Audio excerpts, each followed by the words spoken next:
Welcome to one of the most disturbing cases ever recorded in the history of the Tennessee Highlands.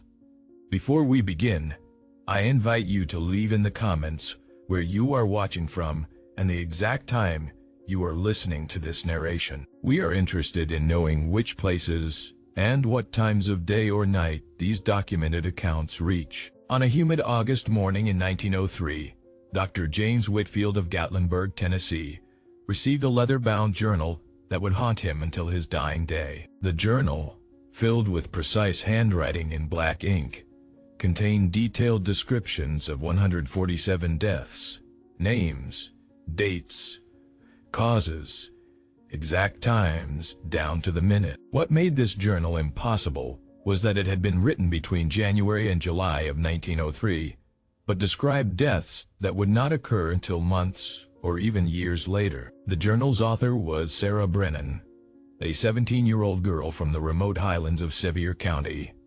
This is her story, and what it reveals about human consciousness remains unexplained to this day. The year 1903 was a time of transformation in America. The Wright brothers were preparing for their historic flight at Kitty Hawk. Thomas Edison was perfecting motion pictures. Cities were electrifying.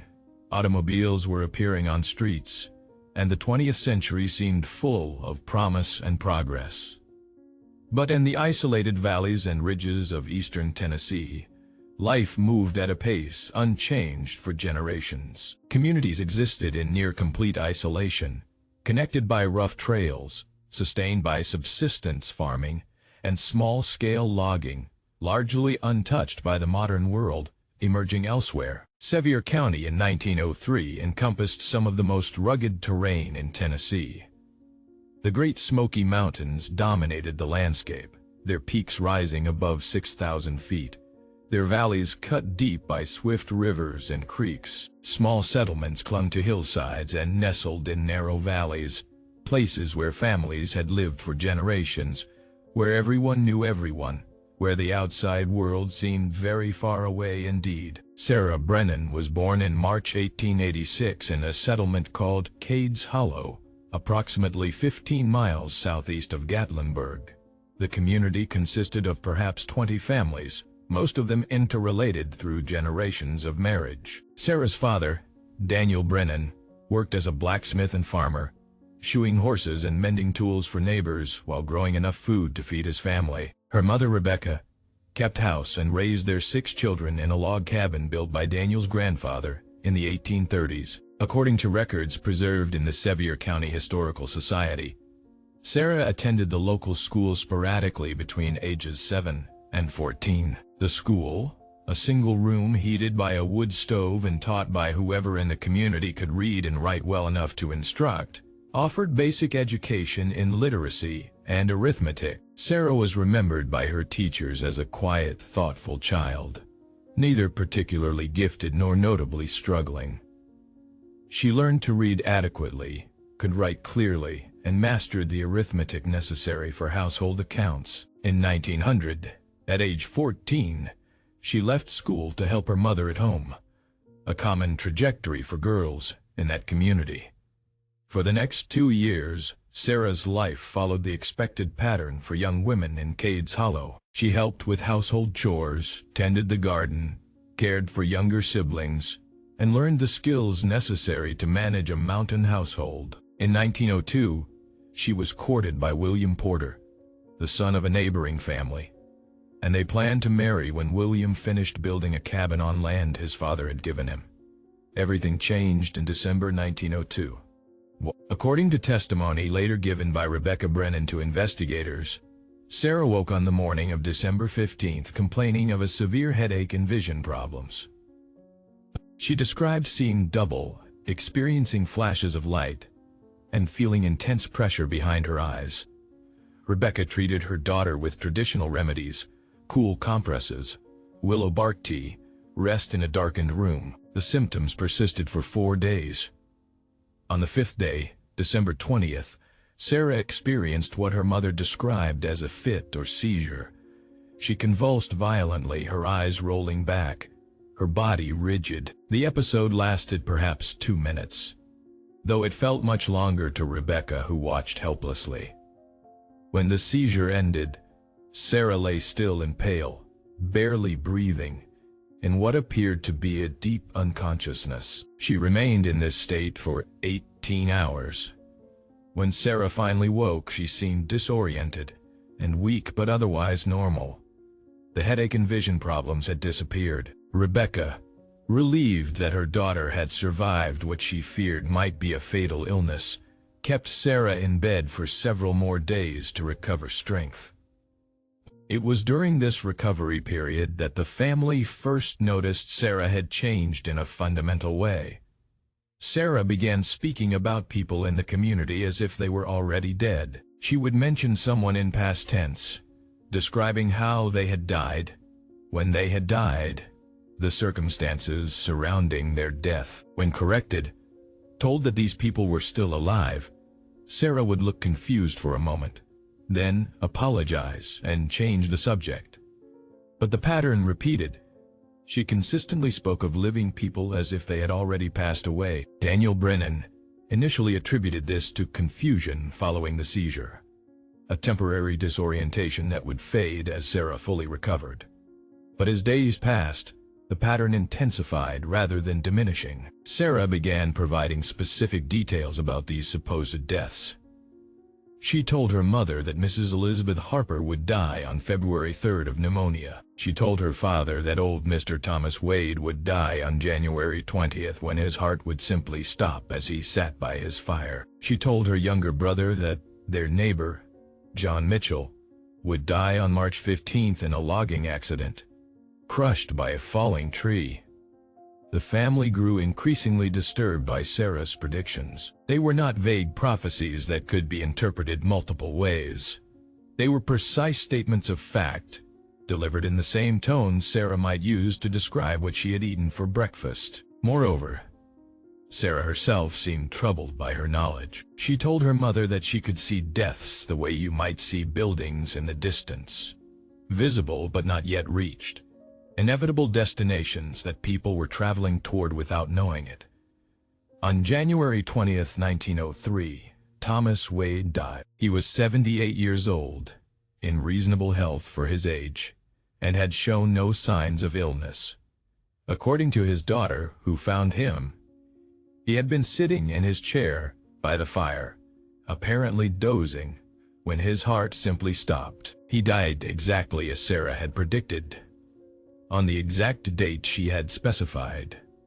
The family might have dismissed this as coincidence, except that on February 3rd, Elizabeth Harper died of pneumonia. She had been healthy when Sarah made her prediction in December.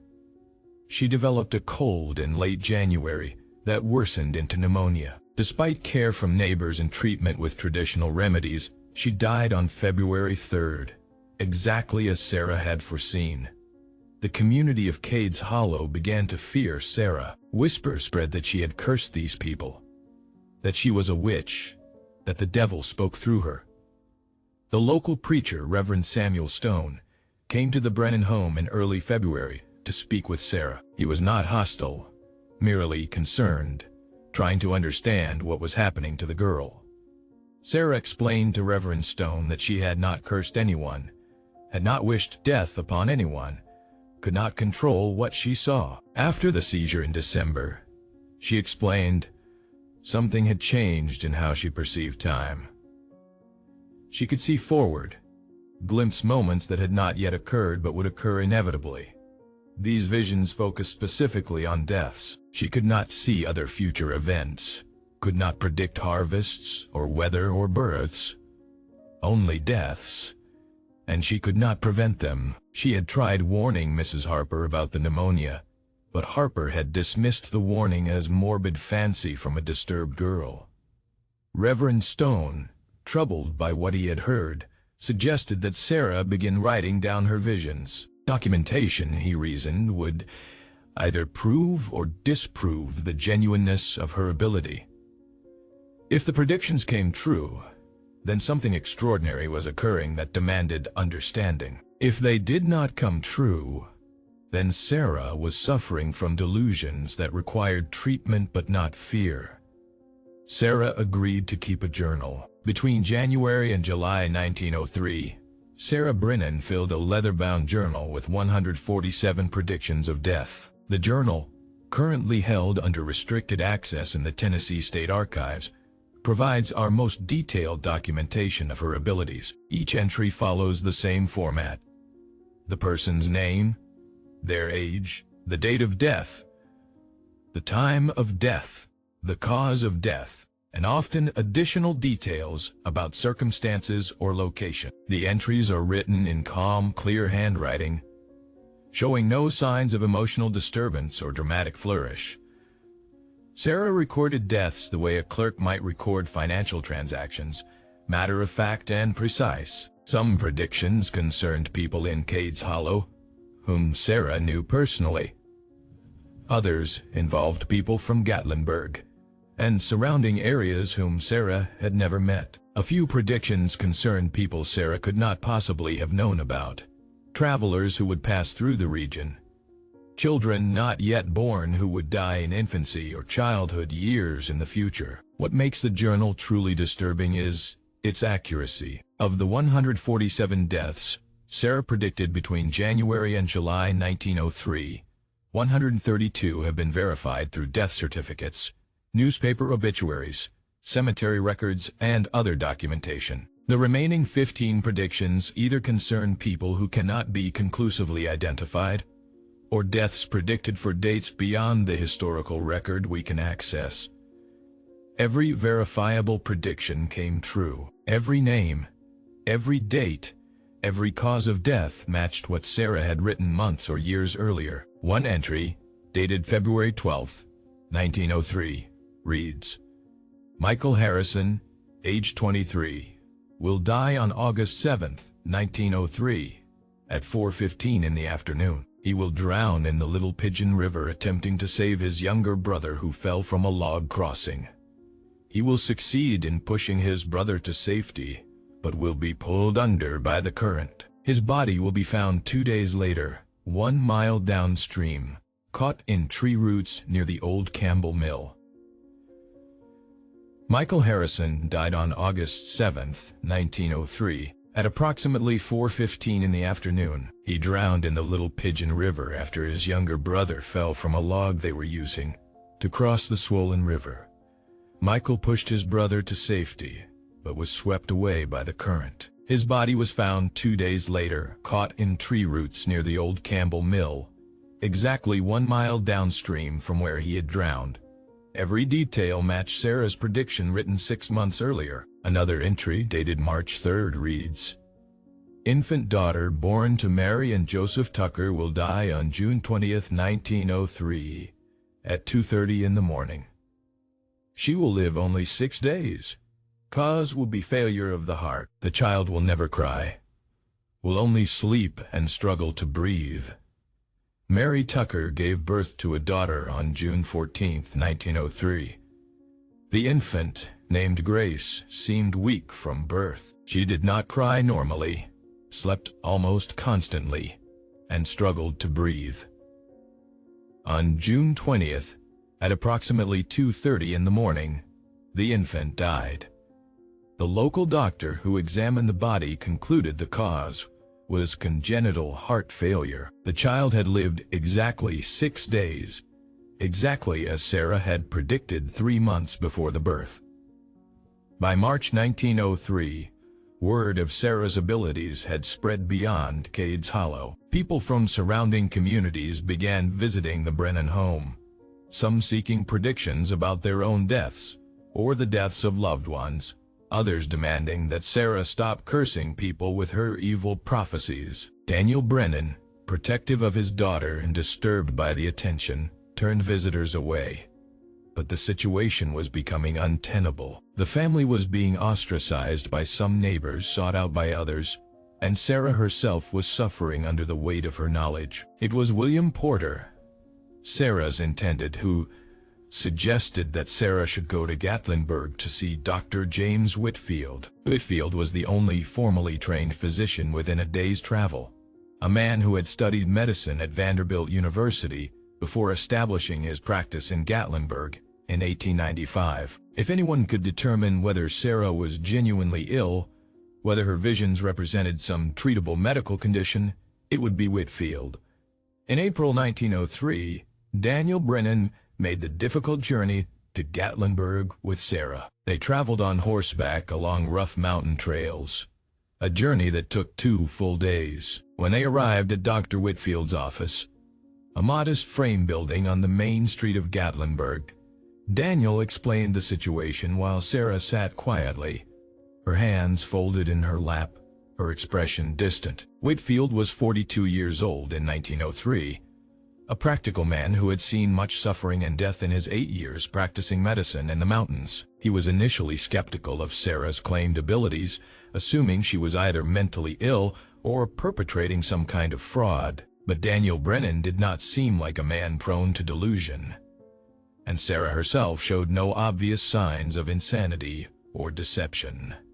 Whitfield conducted a thorough physical examination. Sarah was 17 years old, 5 feet 4 inches tall, weighed 108 pounds, within normal range for her age and height. Her vital signs were normal.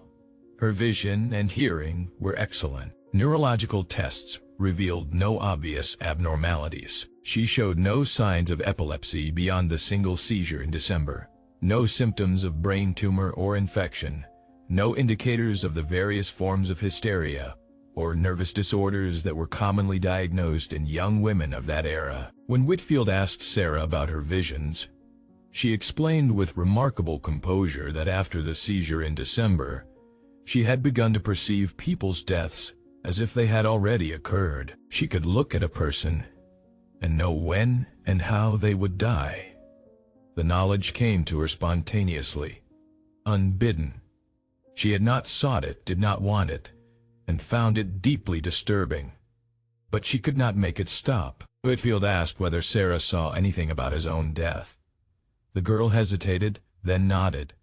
She told Whitfield he would die on November 12, 1924, at age 63, of a stroke while working in his office. He would collapse at his desk at approximately 3 in the afternoon. A patient would find him 20 minutes later. He would be pronounced dead at the scene. The specificity unsettled Whitfield, but he remained skeptical. He asked Sarah if she had brought her journal. She had.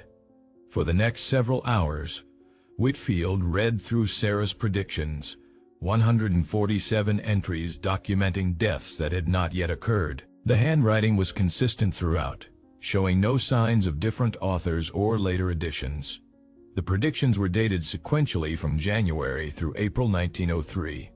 Whitfield found himself disturbed by what he read. The predictions were too specific to be mere guesses, too numerous to all be lucky coincidences. Yet believing them genuine required accepting that Sarah could see the future, a proposition that contradicted everything Whitfield had learned in medical school. He decided to keep a copy of several predictions, ones involving people he knew in Gatlinburg, to verify whether they came true.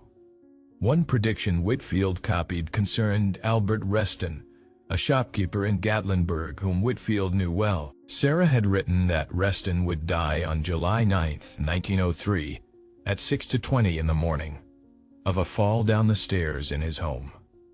The fall would break his neck. Death would be instantaneous. Whitfield noted this prediction with the date, April 28, 1903, when he had copied it from Sarah's journal. On July 9, 1903, Albert Reston died. His wife found him at the bottom of the stairs in their home at approximately 6:30 in the morning. His neck was broken. The local constable determined that Reston had apparently risen early, missed his footing on the stairs in the dim morning light, and fallen. Death had been instantaneous, exactly as Sarah had predicted 2.5 months earlier. Whitfield was shaken. He had documented the prediction before the event, eliminating the possibility of after-the-fact fabrication. Sarah had been correct in every detail: the date, the approximate time, the cause, the manner of death. This was not coincidence. This was something genuine and terrifying. Over the following months, Whitfield documented several more of Sarah's predictions as they came true. Each verification deepened his conviction that something extraordinary and disturbing had happened to Sarah Brennan. He began corresponding with colleagues at Vanderbilt University, describing the case in clinical language and asking for advice on how to proceed. Dr. Robert Morrison, a neurologist at Vanderbilt, responded with interest. He had studied similar cases in Europe, instances of apparent precognition following head injuries or seizures. Morrison suggested that Sarah's seizure in December might have caused some reorganization of brain function, enabling her to access temporal information normally unavailable to human consciousness. He asked to examine Sarah personally and to study her journal. In August 1903, Whitfield arranged for Sarah to travel to Nashville with her father. The journey by train from Knoxville, which they reached after 3 days of hard riding from Cades Hollow, was Sarah's first experience with modern transportation and urban environments. She was overwhelmed by Nashville, by its size, its noise, its crowds of strangers. But she agreed to the examination, hoping that doctors might understand what had happened to her and perhaps find a way to make it stop. Dr. Morrison examined Sarah over a period of 5 days in late August. His examination was exhaustive, testing every aspect of her neurological and cognitive function. He found nothing abnormal except for one curious detail. Sarah's response time to certain visual stimuli was unusually slow, as if she were processing additional information beyond what was actually presented. Morrison hypothesized that Sarah might be perceiving multiple timelines simultaneously, the present moment and future moments, and that this dual perception created a kind of cognitive lag. Morrison also examined Sarah's journal in detail. He verified several of the predictions that had already come true, confirming through death certificates and newspaper reports that Sarah's entries matched actual events. He calculated the statistical probability of Sarah predicting so many deaths accurately by chance. The probability was effectively zero. Sarah was genuinely perceiving future events, specifically deaths, with extraordinary precision. But Morrison could not explain how. He could not identify any mechanism by which Sarah's brain could access information about the future. He could not even develop a coherent theory that accommodated what Sarah could do. In his report, submitted to the Vanderbilt Medical Journal in September 1903, Morrison wrote, "Miss Brennan represents a phenomenon that challenges our fundamental understanding of consciousness, time, and causality. She demonstrates genuine precognitive ability limited specifically to knowledge of deaths. The neurological basis for this ability remains entirely unknown. I can document that it exists, but I cannot explain how it exists, or why it is limited to this particular domain of future knowledge." Morrison's report generated controversy within the medical community. Some doctors wanted to study Sarah further, to conduct more tests to understand this impossible ability. Others dismissed the entire case as fraud or delusion, refusing to believe that precognition could exist regardless of the evidence. Still others simply found the whole matter too disturbing to engage with seriously.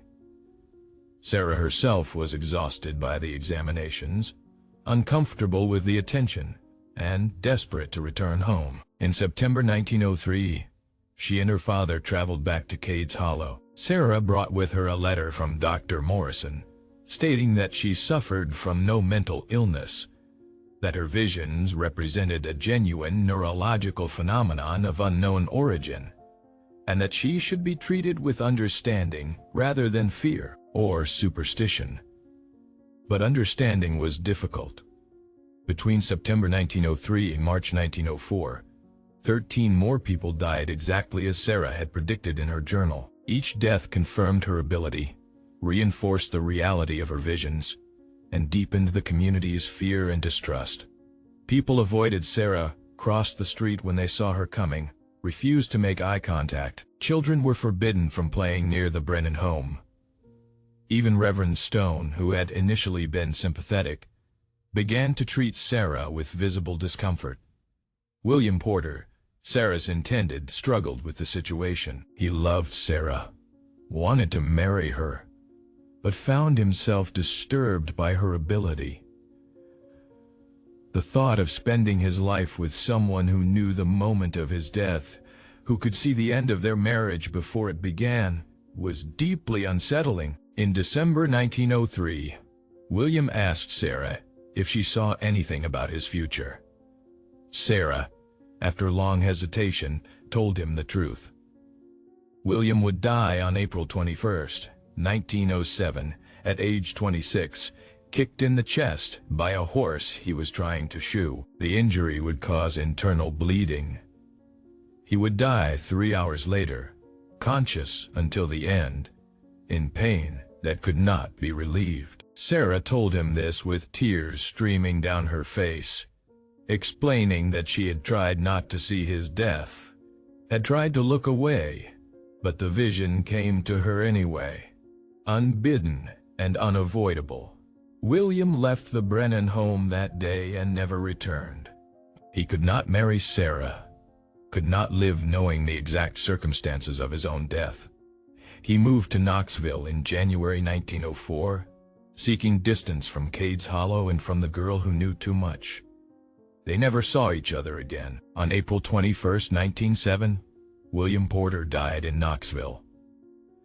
According to the death certificate preserved in Knox County records, he was kicked in the chest by a horse at a livery stable where he worked as a farrier. The injury caused massive internal bleeding. He died 3 hours later at Knoxville General Hospital. He was 26 years old. Every detail matched what Sarah had told him more than 3 years earlier. By early 1904, Sarah's isolation was nearly complete. She had no friends, no suitors, no social connections beyond her immediate family. She spent most of her time alone, either in the cabin or walking the mountain trails far from other people. She stopped attending church after an incident in January when a woman accused her of bringing death to the community, of cursing everyone with her evil visions. Daniel Brennan defended his daughter, but the damage was done. The Brennan family was effectively ostracized. It was during this period of isolation that Sarah began to describe additional effects of her ability. She told her mother that living people sometimes appeared to her as if they were already corpses. She would see their death wounds, their disease-ravaged bodies, their final moments overlaid on their living forms. The effect was particularly strong with people whose deaths were near. It was as if Sarah existed in multiple timelines simultaneously, seeing both the present and the future, unable to fully separate one from the other. The psychological toll was severe. Sarah developed insomnia, unable to sleep without being tormented by visions of future deaths. She lost appetite, her weight dropping to barely 90 pounds by spring 1904. She suffered recurring headaches reminiscent of the original headache in December 1902. Dr. Whitfield, concerned, visited Cades Hollow in April 1904 to check on Sarah's condition. What he found alarmed him. Sarah appeared physically and mentally deteriorating. She was gaunt, pale, with dark circles under her eyes. She spoke little, and when she did speak, her voice was flat and lifeless. Whitfield examined her and could find no obvious physical illness, but clearly something was consuming her from within. He suspected that the constant awareness of death, the inability to look at people without seeing their ends, was slowly destroying her psyche. Whitfield suggested that Sarah might benefit from a change of environment, from moving somewhere she would not constantly encounter people whose deaths she had foreseen. But Sarah refused. She told Whitfield that geography would not help. She saw deaths wherever she went, whoever she encountered. The visions were not bound to place but to her consciousness itself. There was nowhere to run, nowhere to escape. In May 1904, Sarah made a request that shocked her family. She wanted to know about her own death. She had avoided looking at herself, had deliberately not sought this knowledge, but now she wanted to know. If she could see everyone else's end, she reasoned she should know her own as well. Better to know than to wonder. Sarah spent an afternoon alone in her room. When she emerged, She was calm in a way her family had not seen for months. She told her mother that she would die on her 21st birthday, March 15, 1907. The cause would be what she described as simply giving up, her body and mind exhausted, unable to continue bearing the burden of her visions. There would be no disease, no injury, no external cause. She would simply stop. The way a clock stops when its spring winds down completely. For the next 3 years, Sarah lived with the knowledge of her own impending death. Paradoxically, this knowledge brought her a kind of peace. She knew her suffering had a definite endpoint, that she would not have to endure this existence indefinitely. She began to function better, to eat more regularly, to sleep in shorter but more restful intervals. She even began to interact with her family more normally, though she still avoided contact with people outside the household. During these final years, Sarah added occasional entries to her journal. She documented deaths she saw for people she had not yet met, for future visitors to the region, for children not yet born. The journal grew to more than 200 predictions by early 1907. Sarah also began writing what she called her reflections, essays attempting to make sense of her ability and what it meant about the nature of time and fate. In one entry dated November 1905, Sarah wrote, "I have come to understand that time does not flow the way people believe it does. We experience time as a river carrying us forward, but time is more like a landscape where all moments exist simultaneously. Most people can only see the moment they stand in, the present. I can see forward along the landscape, can perceive moments that others have not yet reached.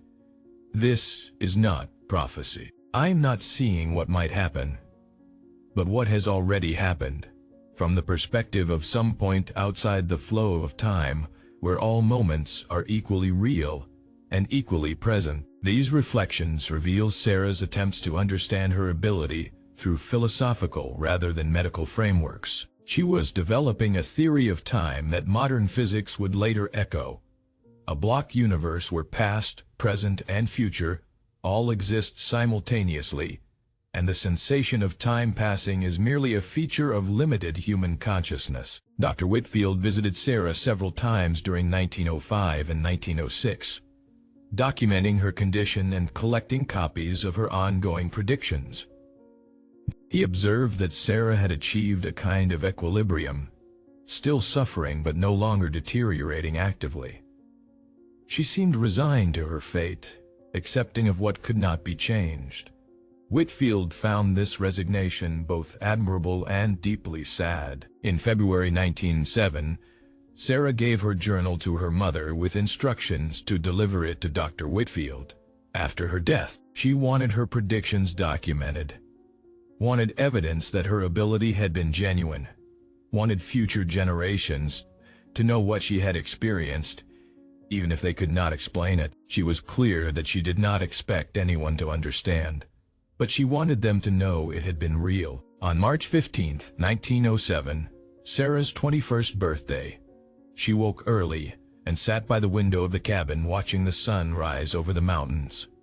According to Rebecca Brennan's testimony, Sarah seemed calm, almost content. She ate a small breakfast with her family, spoke quietly about ordinary things, and showed no signs of distress. At approximately 10 in the morning, Sarah told her mother she was tired and wanted to lie down. Rebecca helped her daughter to bed. Sarah closed her eyes and took several deep breaths. Then, she stopped breathing. Rebecca called to her, shook her gently, but Sarah did not respond. When Daniel Brennan checked for a pulse, he found none. Sarah was dead. Dr. Whitfield was summoned from Gatlinburg. He arrived the following day and examined Sarah's body. He could find no cause of death. There was no disease, no injury, no apparent reason why a healthy 21-year-old woman should simply stop living. Her heart had stopped. Her brain had ceased functioning. But why remained a mystery. Whitfield concluded that Sarah had died of what he could only describe as exhaustion of consciousness, her mind and body simply unable to sustain the burden of her extraordinary awareness any longer. Sarah was buried in the small cemetery above Cades Hollow, a plot on a hillside with a view of the mountains she had known all her life. Her gravestone, still visible today though weathered by more than a century, bears only her name and dates. Sarah Brennan, 1886-1907. Nothing about her ability, nothing about her suffering, nothing to indicate that she had been anything other than an ordinary girl who died young. Dr. Whitfield kept Sarah's journal as she had requested. He also kept meticulous records of her predictions as they continued to come true long after her death. Of the predictions Sarah made between 1903 and 1907, more than 90% have been verified through historical records. People died when Sarah said they would die, how Sarah said they would die, with accuracy that remains statistically impossible to explain as coincidence. The prediction about Whitfield's own death haunted him for 17 years. He knew that Sarah had told him he would die on November 12, 1924, of a stroke at his desk. The knowledge colored everything he did, every decision he made. He kept the practice, continued seeing patients, but lived with constant awareness of his designated endpoint. On November 12, 1924, Dr. James Whitfield worked in his office as usual. He saw patients throughout the morning and into the afternoon. At approximately 3 p.m., he began to feel unwell, a strange pressure in his head, a numbness spreading through his left side. He tried to stand and found he could not. He reached for the bell to summon his assistant but collapsed before he could ring it. A patient arriving for a late appointment found Whitfield slumped over his desk at 3:20 p.m. He was pronounced dead at the scene. Cause of death: massive cerebral hemorrhage. He was 63 years old. He died exactly as Sarah Brennan had predicted 21 years earlier. What do we make of Sarah's case today? The documentation is extensive. Her journal exists in the Tennessee State Archives. Dr. Whitfield's papers are preserved at Vanderbilt Medical School. Dr. Morrison's report was published in a medical journal. Death certificates verified dozens of Sarah's predictions. The evidence is overwhelming that Sarah could predict deaths with extraordinary accuracy. Yet we have no explanation for how. Modern neuroscience offers some possibilities. Perhaps the seizure in December 1902 created unusual neural pathways that enabled Sarah to process temporal information differently. Perhaps she developed an extreme form of intuition, reading subtle cues about people's health and circumstances and extrapolating with unconscious accuracy. Perhaps her brain accessed information through mechanisms we do not yet understand. But none of these explanations adequately account for the specificity and accuracy of Sarah's predictions. She knew not just that someone would die, but when, where, and precisely how, often years in advance, often for people she had never met. This is not intuition or pattern recognition. This is something else entirely, something that challenges our fundamental understanding of time, consciousness, and causality. Some researchers have suggested that Sarah's case, along with similar historical cases, indicates that time may not be as linear as we experience it. Perhaps the future exists, in some real sense, accessible to certain forms of consciousness under certain conditions. Perhaps Sarah's seizure damaged neural structures that normally prevent us from perceiving future events, removing a kind of temporal filter that keeps us anchored in the present. Dr. Morrison, in his later writings, speculated that consciousness might not be entirely contained within individual brains, that minds might in some sense extend through time, as well as existing in single moments. If consciousness can access information from what we call the future, Morrison wrote in 1920, then either the future already exists in some determinate form, or consciousness itself is not bound by the temporal limitations we assume constrain it. Sarah Brennan's case suggests that under certain rare circumstances, human awareness can perceive temporal information normally inaccessible, We do not know how this is possible, but the evidence compels us to accept that it is possible. The philosophical implications are profound and disturbing. If Sarah truly saw a fixed future, then what does that mean for free will, for choice, for the possibility that we can change our destinies? Sarah herself came to believe that the future was immutable, that her visions revealed events that could not be prevented or altered. She had tried warning people, had tried to change outcomes, but her warnings were ignored, or paradoxically, seemed to contribute to the very events she foresaw. This fatalistic view deeply troubled those who knew Sarah. Dr. Whitfield, in particular, struggled with the question of whether knowing one's fate removed the possibility of choosing a different path. He tried, especially in the final years of his life, to avoid the circumstances Sarah had described for his death. He considered closing his practice, moving to a different city, anything to escape the prediction. But circumstances always conspired to keep him in Gatlinburg in his office, working until that final day in November 1924. Was he bound by fate, or by his own knowledge of fate? Did the prediction create the outcome, or merely reveal it? These questions remain unanswered, perhaps unanswerable.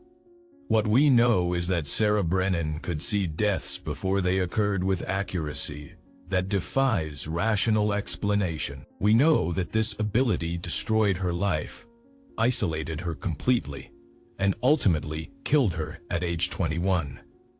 We know that she left behind a journal documenting one of the most extraordinary cases of apparent precognition ever recorded. The community of Cades Hollow no longer exists.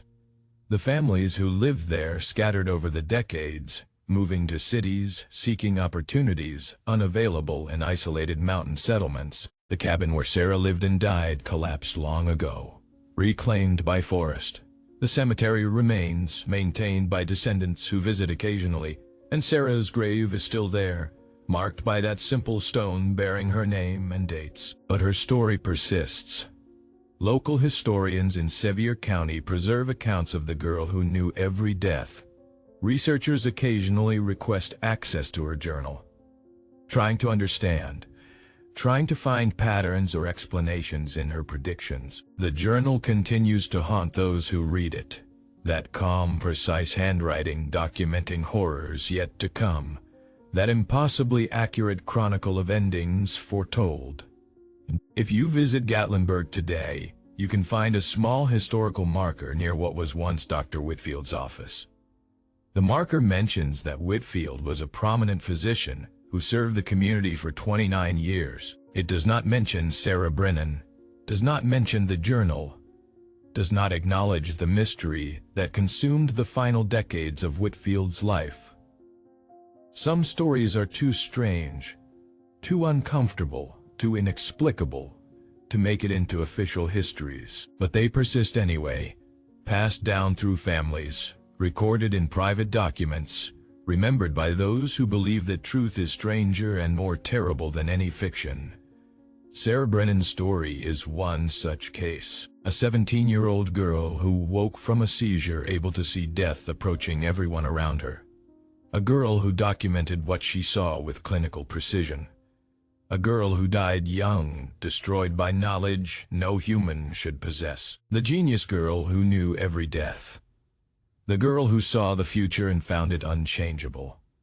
The girl whose ability was both genuine and inexplicable, documented and incomprehensible, terrifying in its implications and impossible to dismiss. This is her story, preserved in archives, verified by evidence, unexplained by science, a reminder that consciousness remains mysterious, that time may not be what we think it is, that some human experiences defy explanation no matter how carefully we document them.